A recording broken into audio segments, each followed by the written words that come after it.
one to be taken seriously. 4,500 people were caught before magistrates for not paying their council tax at Southwark Court this morning. 2/3 of them got into debt after the council tax benefit was scrapped earlier this year. Protesters were also outside court claiming it is unfair for councils to punish residents who simply don't have the money to pay their bills. Well, Tanya Murat is from Southwark's Benefit Justice Campaign, and she's been advising residents on what to do if they are summoned to court, and was at the hearing this morning. Evening to you, Tanya. Hello, Eddie. Well, I suppose the easy piece of advice for you then is find a way to pay it. Find a way to pay it. It's easy to say, not so easy to do. Many of these people, all of these people are on benefits. That means that they're on very, very low incomes. They have possibly been subjected to other benefit cuts as well if they're disabled, or if they are subject to the bedroom tax, and so they're already living on the margins and are going to have to make the decision about whether they will be heating their homes this winter or feeding their family. Oh, I wonder if it's quite as dramatic as you're kind of making it sound. Is it a case of people missing payments because they can't afford it? Or maybe they just haven't been advised as to what to do since those cuts came into action back in April? It's both of those things.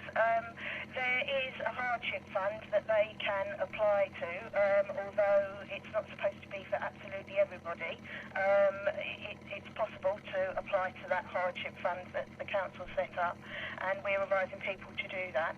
But also, it's that they're actually living on what the government itself says is the minimum that they need to survive on, and if that's the minimum, then any less than that is going to be, it's going to be not possible to manage. What are you campaigning for?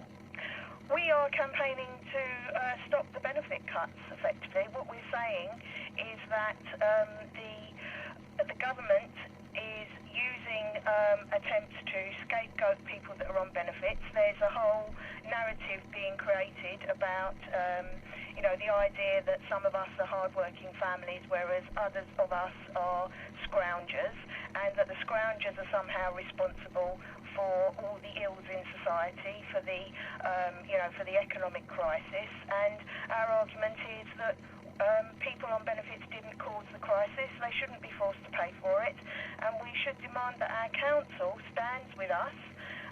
We have to ask the council, whose side are you on? Are you on the side of the rich? Well, they're trying to provide libraries. They're trying to make sure the schools are heated. They're trying to look after the waste disposal. They're trying to do all of that, and they can't do it because not only have people on benefits had their money cut, but the money that central government give to local authorities has been cut. So everybody's having to have a little hardship, surely.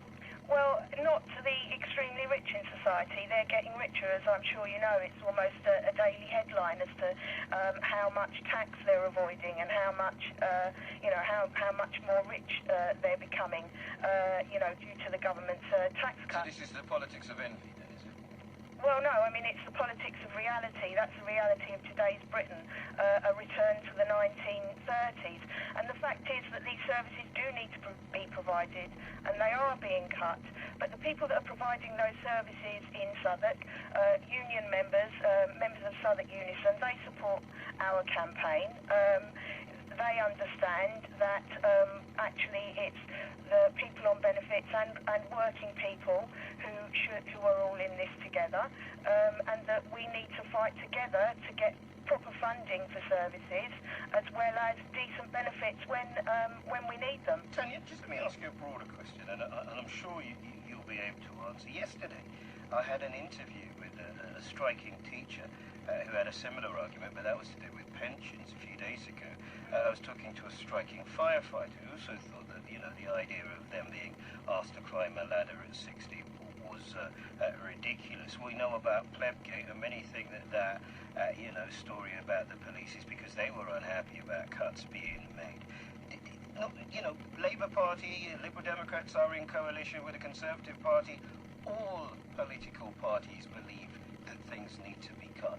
Who are you arguing against?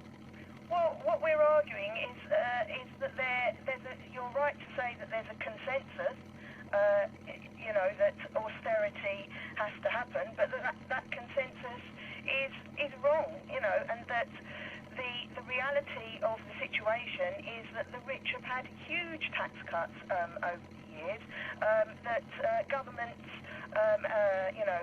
departments, HMRC will sit in a room with Vodafone and discuss how Vodafone are going to avoid £40 million worth of tax, but they, at the same time, are passing policies that are going to punish the poor. The fact is that it's working people in this society that create all the wealth, not the extremely rich, and it's working people that need to stand together to protect our jobs and services. It's a pleasure speaking to you, and I get a feeling we'll speak again, Tanya.